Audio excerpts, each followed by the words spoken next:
Hello everyone, hope you're doing well. Welcome to week 12. Week 12, we're going to talk about health literacy. So when you think about health literacy, a lot of people nowadays get their information off the internet, right? AI, WebMD, a lot of different things. So health literacy is just as important now as it is or as it was many years ago.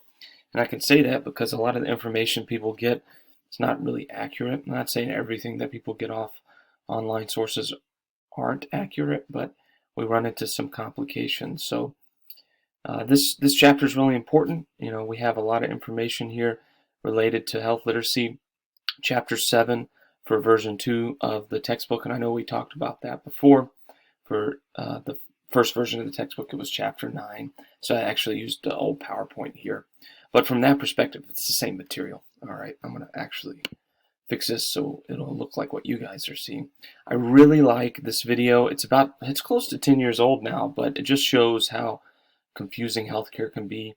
It's by Lisa Fitzpatrick. It's a TED Talk again, but it's just as relevant today as it was 10 years ago.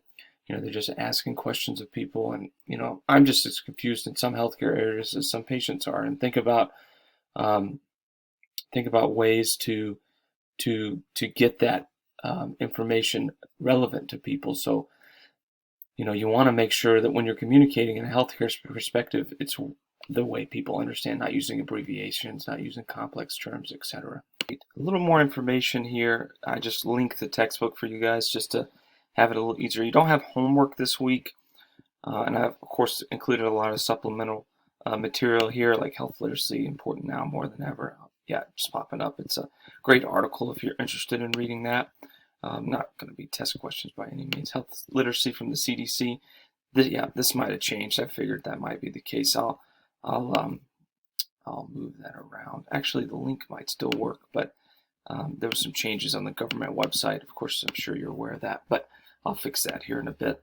But from that perspective, the only thing you have to do this week is your all-important discussion board. And I know we're wrapping up near the end of the course, but your discussion board, make sure you get your initial post in by the 18th, Wednesday the 18th, and your reply in by the 22nd. All right.